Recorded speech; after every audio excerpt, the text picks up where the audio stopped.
lang. Sige, Mars. Ito sinipo sa let's organize tayo, boys. Okay na tayo. Wait lang. Wait lang. Pakilagay nga to. Thank you po, kuya. First question po. Sir, are you ready po? Sir? Ready na. Ready. Rolling, sir? Are you ready? Okay. First question, Nipa. May statement muna, statement. Statement po. Magandang umaga po sa inyong lahat. Naparito po kami sa Senado. Kasama po ang 18 na dating mga sundalo ng Republika ng Pilipinas sa dalawang kadahilanan. Una po ay gusto kong maklarify ang mga imbitasyon na natanggap namin. Pagkatapos po kasi ng Blue Ribbon Senate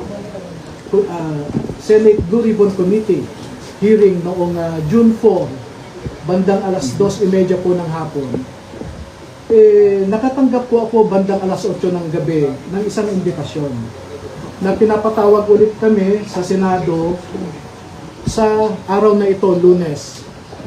Nagka-problema po ako dahil pagkatapos ng June 4 hearing ay nagsiuwian sa kanilang mga probinsya yung ibang mga sundalo at sinamahan din nila yung si Walter Manalansan para sa lamay ng kanyang kapatid na namatay noong umaga ng June 4 din, 2026.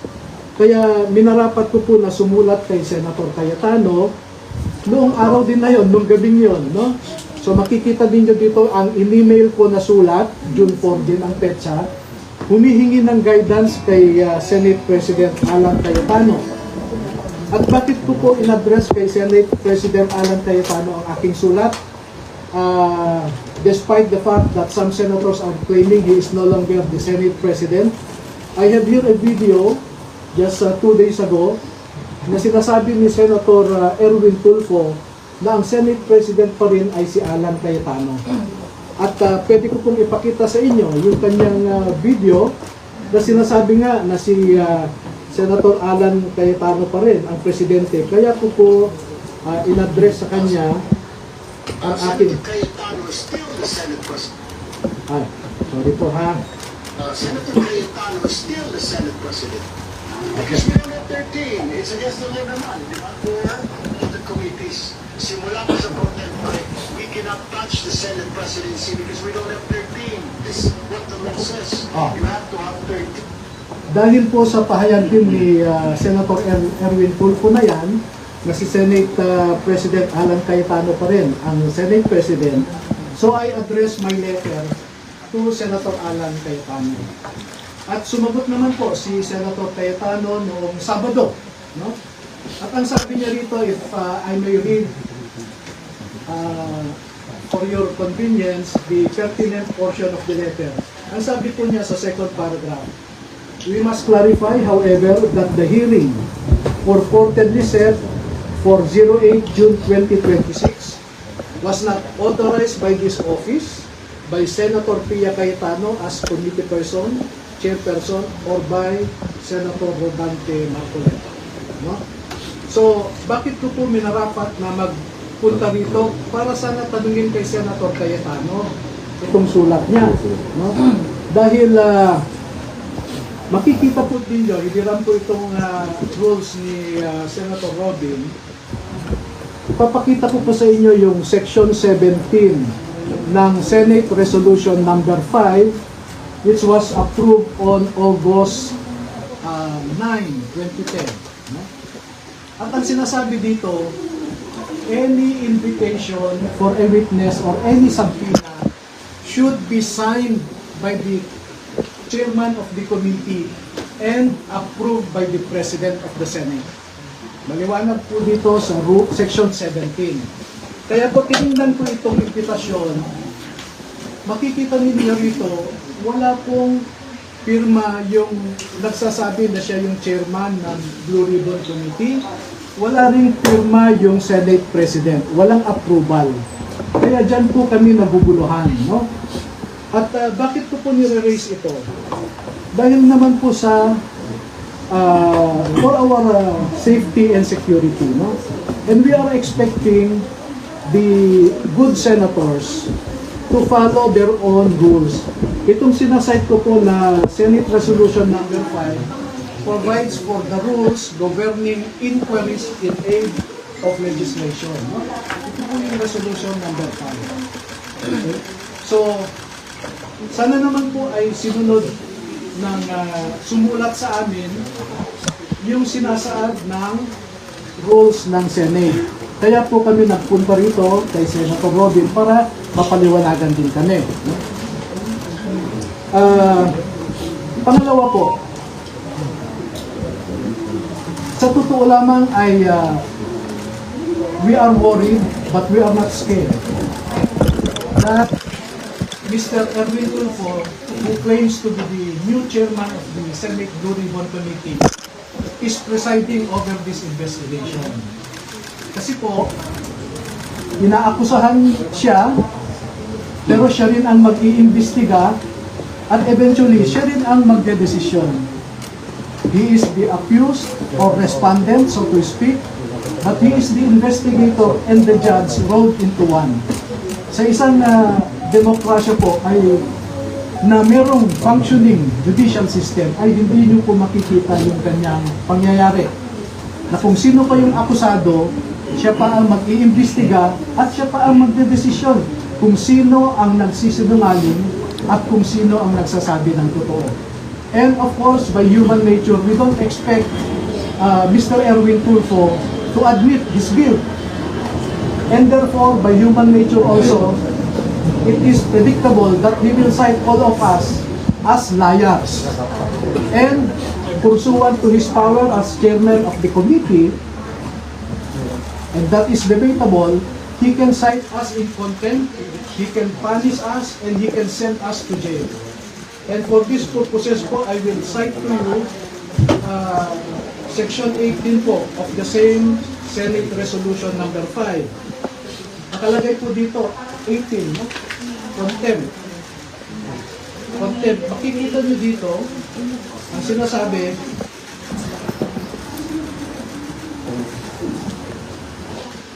ito, mabasahin ko po.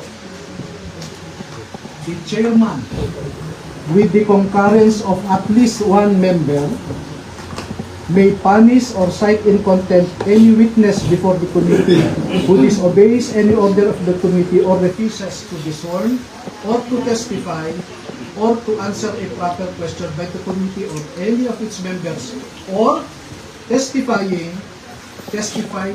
falsely or evasively. Sa tingin niyo ba, sasabihin ni Mr. Erwin Tulfo that we are testifying truthfully? Sasabihin niya yan, you are testifying falsely. And what is the consequence of that? Contempt.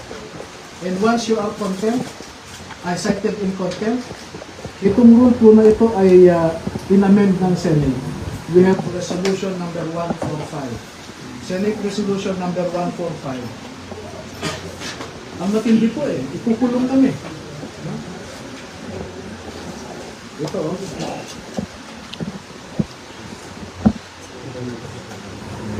ito. A contempt of the committee shall be deemed a contempt of the Senate. Such witness may be ordered by the committee. That is the danger. No? Give me few minutes na lang. So yun po ang, having said all of those, this is our humble request to the members and leadership of the Senate of the Republic of the Philippines. First message, we should observe rule of law. We should observe your own Senate rules. If you do not follow your own rules, how can you expect us, non-senators, to obey your rules?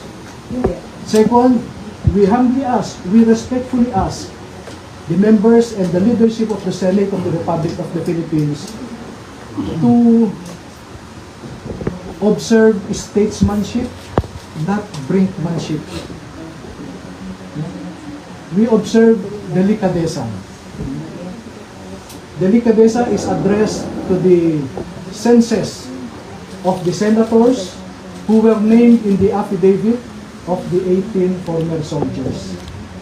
Hindi po pwede sa isang demokrasya na kung sino pa yung inaakusahan ay siya pa ang mag-iimbestiga at siya ang magdedesisyon kung sino ang nagsasabi ng totoo o hindi. Ito na lamang po ang panghuli na mensahe ko sa ngayon naman ay kay Senator Robin Padilla, na isang membro ng Blue Ribbon Committee na pinamumunuan ni Senator Pia Cayetano at ang subcommittee chairman na si Senator Rodante Marcoleta, na hinanap po namin sila ay wala sila ngayon, kaya bilang membro ng Blue Ribbon, sa kanya ko ihahatid ang aking mensahe. Magsusumite po kami kay Senator Robin Padilla ng pangalan ng 14 na mga dating Marines at dating empleyado rin ni Ginoong Zaldico na nagtrabaho at natawag ding basurero na nagde-deliver din ng pera sa iba't ibang mga personalidad. At ang pangalan ng 14 na ito ay isusumite ko kay Senator Robin Padilla at siya na po ang bahalang mag-submit sa kanyang committee. At itong 14 po na ito ay handa silang tumalima sa anumang sabina o imbitasyon po na manggagaling sa Senado para magbigay din ng kanilang nalalaman tungkol sa pagde-deliver ng mga malitan nito. So, nailabas na po namin ang 18, ipapaimbita namin ang 14 pa, at kung hindi pa po kayo kontento, ay meron pa pong 7 na handang magtestigo rin. Ihuhuli ko lamang po yung 7 dahil nasa isang maselan silang kalagayan na kung sa tingin ko makumbinsi naman ang ating mga mamamayan ay sapat na po yun. So yan lamang po at maraming salamat sa inyong lahat. Sir, to clarify, after po this press call, pupunta mo ba kayo sa ilang? Yes. Sir, do you want Senator Robin to By rules of decency, What would you request, sir, sa hearing mamaya na mag-inhibit siya? well, we will manifest what I said to you earlier, that we should observe the statesmanship. Pangit naman yung ikaw na yung nireklamo, ikaw pa mag-investiga, ikaw pa ang maging buwes. You mentioned earlier you expect them to cite the witnesses in contempt, sir? Well, if you look at the rules, no, it says there that if you falsely testify, you can be cited in contempt. Now, if the former soldiers will affirm and confirm what they stated in their affidavit, what would be the response of Mr. Erwin Tulfo and other legislators similarly situated? Sasabihin ba niya, nagsasabi kayo ng totoo? Hindi po. Ang sasabihin niya, nagsisinungaling kayo. Ngayon pa nga lang, hindi pa kami nagpakita, sinabi na niya na nagsisinungaling kayo. At kung sinabi niya nagsisinungaling kami, ano po ang consequence nun? Binasa ko po sa inyo ang Section 18 ng Senate Resolution number 5 as amended by Senate Resolution number 145, dated February 13, 2013. So wala kaming ibang patutunguhan kundi punong po eh. And that is why the logic of our request, the reason, the basis for our request is for him to recuse himself, to inhibit and let those who were not named in the affidavit to preside over the investigation. Pero he can participate, sir, si Senator Robin. Yes, we Basta wag lang welcome. chair. Yes, yes. Si And, Senator, sorry sir, si Senator Robin, may sinabi mo kasi si Senator Robin sa baba na pinatatanong po sa inyo kung sasamahan niyo po ang maging wala dito sa Pilipinas. Kung ano ang nais ng aking mga bisita, yun ang mangyayari. Pero hindi ako uupo dun sa consultative meeting.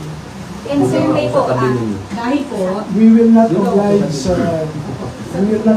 Senator Padilla to accompany us. We can go there on our own.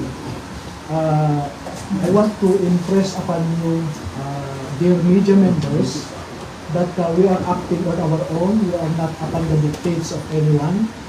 And let me respond to 3 serious allegations coming from so-called high government officials. Number 1, sinabi ni NBI Director Matibag doon na peke daw ang mga ito.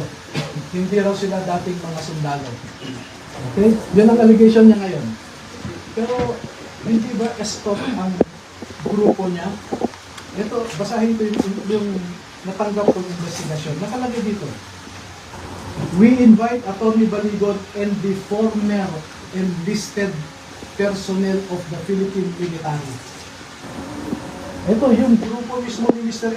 Erwin Tulfo nagsasabi na that they are former enlisted personnel of the Armed Forces of the Philippines. At klaro pa dito, from number 1 to number 18, nakalagay dyan former Marines, pero yung number 6 sinabi, Renny Boy Julian, Reservist Philippine Army. Yan po ang sinabi namin sa affidavit nila. Sa number 13, nakalagay dito, Romel C. Galapon, Philippine Army. Yan din po ang sinabi namin sa affidavit nila. No? Number 2,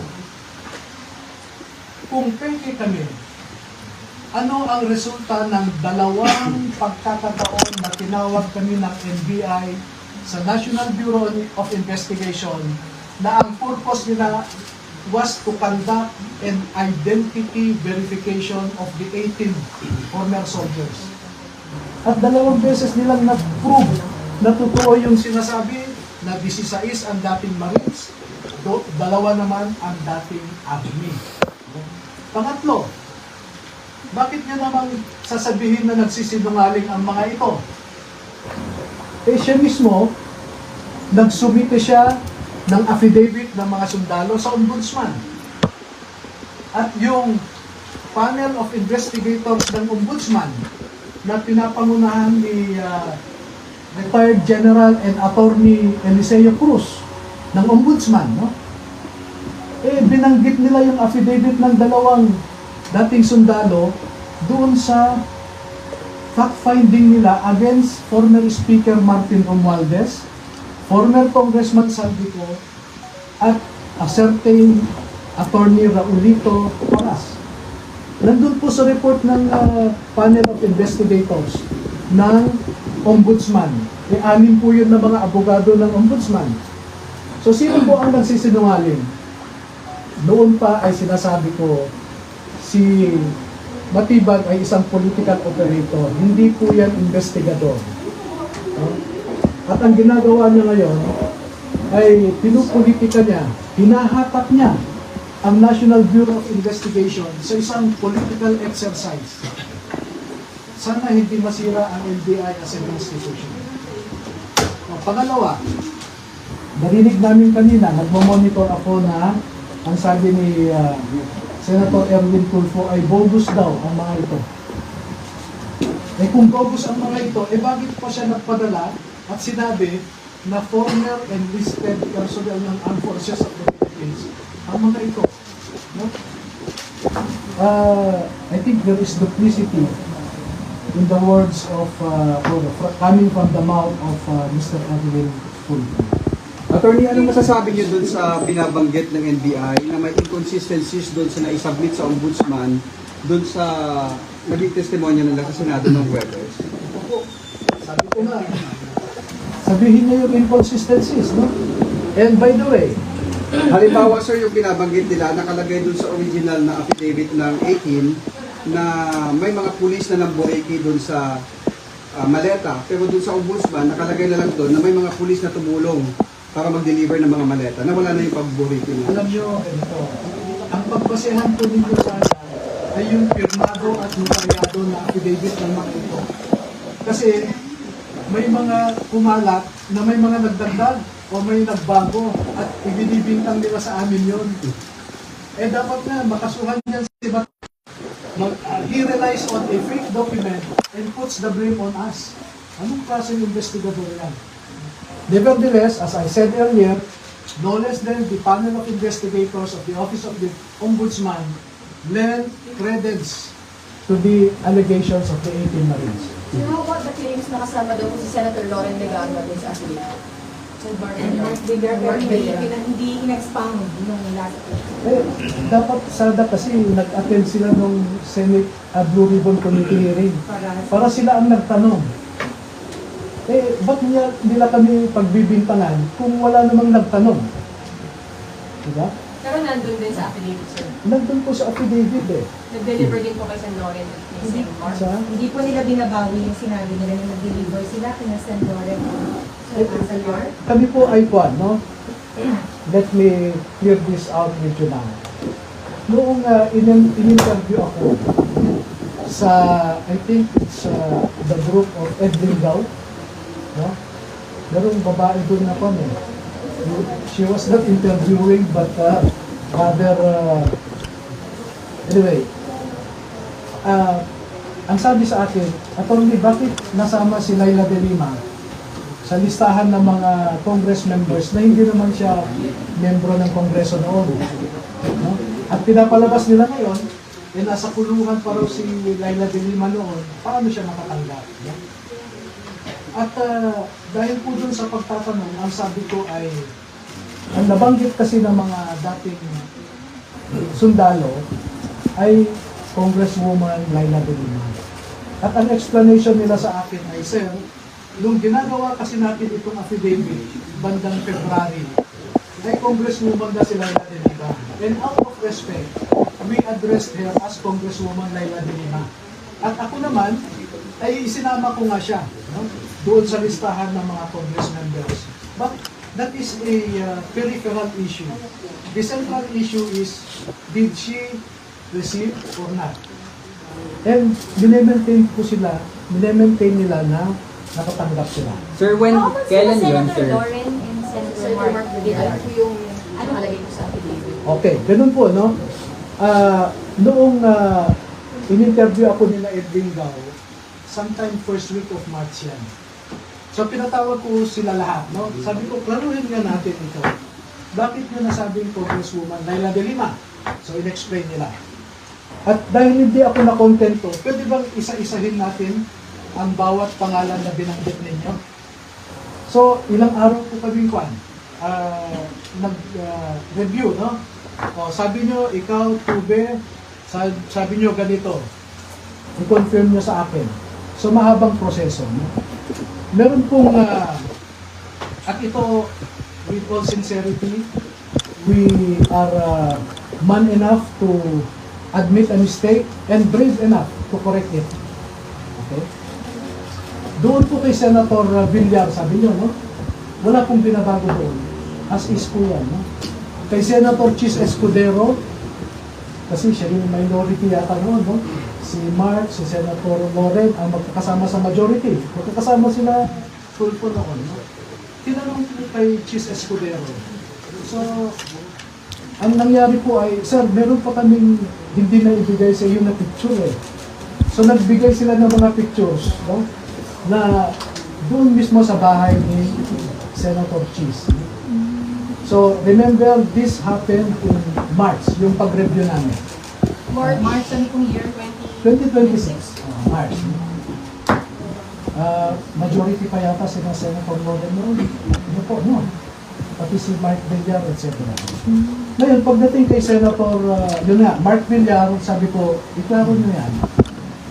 So, nag-recollect yung mga nagsasabi, at sir, ganito. So, confirm po, no? At pagdating naman kay, maraming proseso yan, pagdating kay Senator Loren, nag-usap sila, same process. So, meron si Orbilio at saka si Orbilio at saka si Galapon, no? Sabi nila, Sir, ito po yung recollection namin sa nangyari kay Senator Loren. Pagdating ng convoy namin doon, and this I distinctly remember, and as I said, I already rectified it. No? Pagdating namin doon, unang sasakyan, yung sasakyan ni Saldico, sabi nila, back up kami. Paghinto namin sa gate, nung number 40 Cambridge Street, maalala pa namin yung gate ay gawa ng kahoy, sabi nila eh. Gawa ng kahoy. Pag hinto ng sasakyan ni Saldico sa tapat ng gate, Pagbaba niya sa sasakyan ay nagbukas yung gate. Pumasok ka agad si Saldico doon. Tapos nagsara din. So sabi, sir, maalala namin, walang ibang nakapasok sa amin. Maski si Mark Tiksay, hindi siya nakapasok kasi naisara ulit ang gate. Pero maalala namin, sir, na si Mark Tiksay, inutusan kami na magbaba ng 2 maleta. No? Pagbaba ng 2 maleta galing sa backup ay ibinigay nila kay Mark Tiksay. And then maya-maya lamang, sir, ay napansin namin lumabas na si Boss Saldi, sumakay na sa sasakyan at umalis na kami. So ang maalala namin, sir, with due respect, pasensya na, sabi, wala kaming nakitang maleta na nakapasok doon sa gate. Kasi nung ibinaba namin ay biglang lumabas din si Saldico. So sabi ko, sigurado kayo? Yes. Gumawa kayo ng statement na ganyan, no? So ang ginawa ko po noong March ay pinapirma ko po sila. At dahil hindi ko naman kilala o wala naman akong access kay Senator Loren, pinakiusapan ko si Mike Defensor, no? Sec Mike, ako, may access ka ba kay Senator Loren? Bakit? Sabi nga, ganito yung sinasabi ng 2 sundalo. Ibinigay ko po sa kanya yung sinabi ng 2 sundalo. Sabi ko, inaamin nila pagkakamali nila.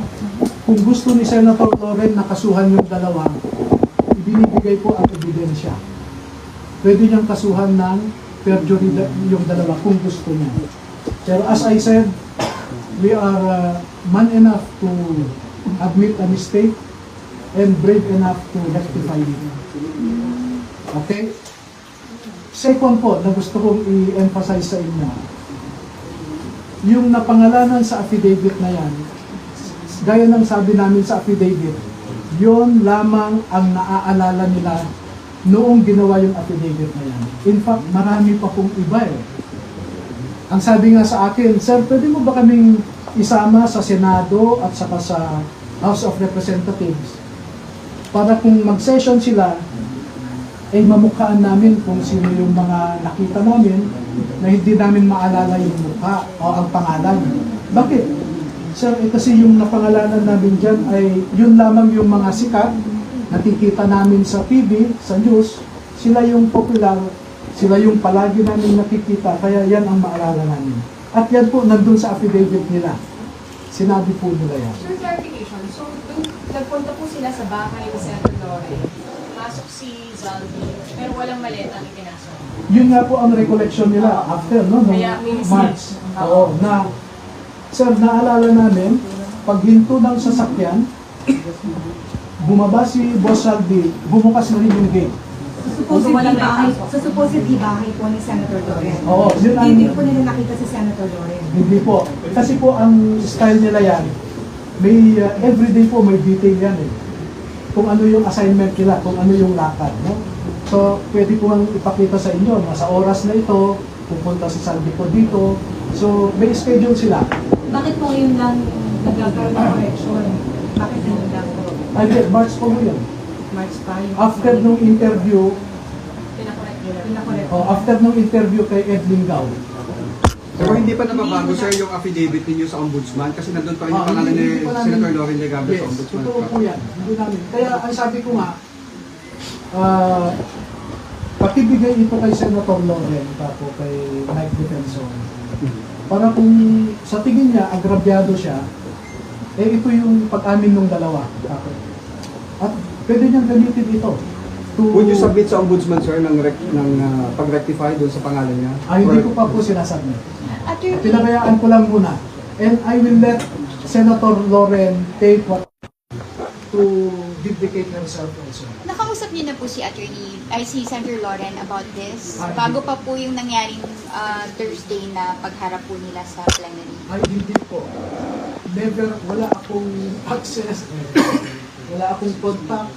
Ang maalala ko lang, after the Senate Blue Ribbon Committee last June 4, ay lumapit po siya sa mga sundalo. Pagkamaya pa siya. Sir, yung kay Sen. Mark Villar, siya mismo nakatanggap niya. Doon walang correction. Wala po. Kung ano yung nandun, kasi pinareview ko bawat isa po doon, bawat paragraph, bawat pangalan na binanggit, pinaulit ko po sa kanila. Ulitin nyo yan, sabi ko. So far, ang correction nila, number 1, kay Laila de Lima, sir, sabi niya, nasabi namin congresswoman kasi out of respect. Pero nakatanggap. Pero nakatanggap siya. At Sir, kailan yun? syempre, nung nakalabas na siya sa kulungan, no? Kasi pag may meeting sa Unit 8 Townhouse sa Congressman, at ang pinag-uusapan ay tungkol sa ICC, dumarating po si Congresswoman Laila de Lima. At hindi lang naman po isang beses yan. And as I said, pag lumabas po, pag inimbitahan ng Blue Ribbon yung 14 na bagong mga testigo o mamarapatin ng Senado na imbitahan sila, ay magpukwento pa po sila kung ano yung nalalaman nila. Kasi, Sorry. marami pong marami pong detalye na hindi ko sinama sa affidavit nila. Bakit? Kasi ang sa akin noon, I just wanted to reveal enough information to warrant an investigation. At pag nagkaroon ng investigation, sabi ko, doon nyo ilalabas lahat ng gusto nyong sabihin. At true enough, nakatanggap ako ng imbitasyon sa Office of the Ombudsman. No? Mag-uumpisa kami sa June 11. Iisa-isahin po nila ang 18. I-interviewin sila ng mga abogado ng Ombudsman, yung panel of investigators. At doon po nila ibabahagi lahat na ng informasyon na alam nila. Nung Senate hearing na sa yung Blue Ribbon po na nakaraan, may mga lumabas po doon na gusto sana namin, hindi mo na lumabas pero hindi nila naiwasan na maikwento, no, yung iba. So sa June 11 attorney yung pag-rectify doon sa mga naunang na-submit doon. Most likely, mangyayari. Pagka tinawag po sila, kasi may schedule, no, sa June 11 in the morning si Buduan. Sa June 15, si Esquivel. Sa June 16, si... So hindi sila sabay-sabay. Hindi po, isa-isa po yan. Okay, June 11 si Buduan. Sa June 15, si Taberto sa umaga. Si Tube sa hapon. Sa June 16, si Esquivel sa umaga, si Navidad sa hapon. So, dire-diretso na po yan, no? Sir, clarification. Yung kay Sen. Mark, is not on the details ba? Ay, hindi po sinabi na si Senator Mark mismo. Pero ang nakita nila, bumaba sila, nagbaba ng maleta, at naipasok nila sa gate. No? Yung address na yun.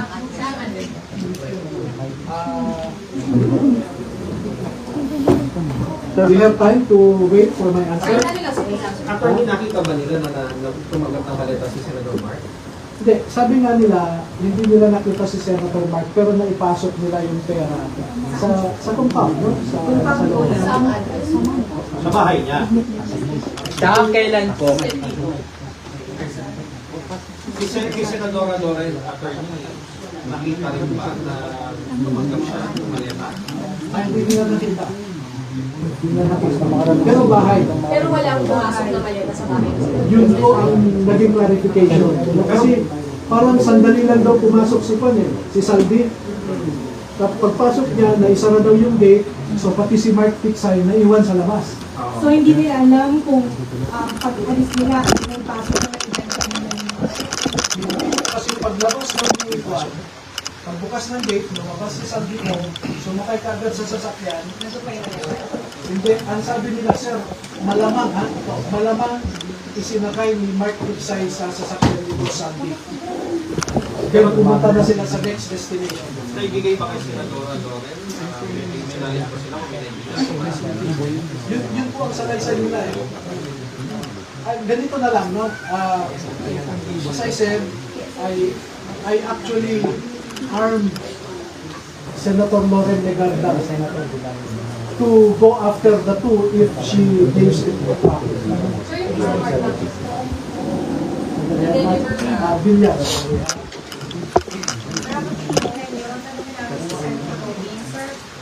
Ito po. Ito na, no? Paragraph 42. Letter F. Kami, Orbilio, Bobares at iba pa, kasama si John Secretary Mark Villar noong 2022 sa kanyang bahay sa Portofino South, Vielia Street, Daang Hari, Las Piñas. Nakita nila, sir, na tinanggap mismo ng Senator Mark? Wala po silang sinabi na gano'n, basta pinadala nila sa address na yon. At pagdating po ng masusing pagtatanong ng panel of investigators ng ombudsman, ay dyan po nila maging official na sabihin kung nakita nila o hindi. Pero naipasok, sir, yung maleta doon sa compound. I think so. Pero kay Senadora Loren, wala sila nakita. Wala, hindi nila nakita na nakapasok sa gate. Kasi yun yung what they clearly recall was that pagbaba ni Saldico, bukas ang gate, pumasok siya, sinara din yung gate down. So, pati si Mark Tiksay, na usually sumasama sa kanya, naiwan sa labas. Sa reaction po, mamaya magsasampa daw ng libel charges si Senator Eddie Tulfo sa Pasay City Court. We expect all of this. Pero attorney, ngayon, kung ano mang Blue Ribbon Committee ang gagawa ng hearing, pupunta po lahat. For the record po.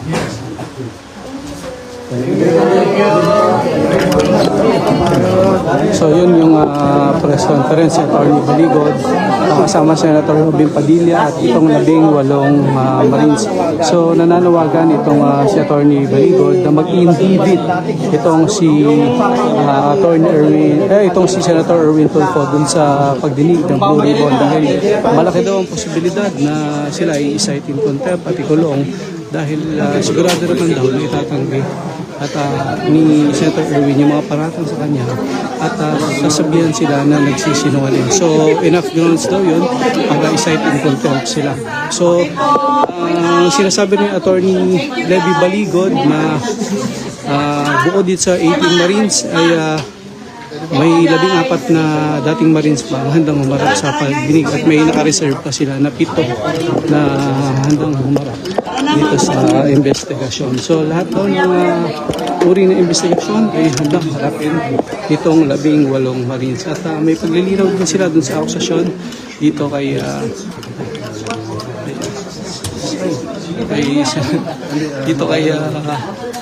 Senator Loren Legarda. Sinasabi hindi raw nakita ng personal ng mga Marines na naipasok sa bahay ni Senator Loren yung 2 maleta na ibinaba doon sa sasakyan. Samantalang pinaninindigan naman nila yung delivery kay Senator Mark Villar at Senator Chis Escudero. So pagkatapos nitong press conference, nakatakda silang humarap dito sa pagdinig ng Senate Blue Ribbon Committee. Nasabihin sa kanila, hindi pa. Pero sir, kung isa lang kayo, lahat at okay lang dito. So problem.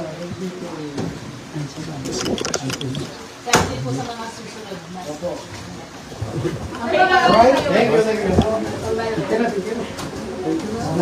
Salamat guys! Thank you! So yan, hintayin natin sila ang kanilang pagbaba dun sa session hall sa kanilang pagharap dito sa pagdinig. Yan muna ang latest mula pa rin dito sa Senado. Mark Gabriel, matatag, matapang, matapat.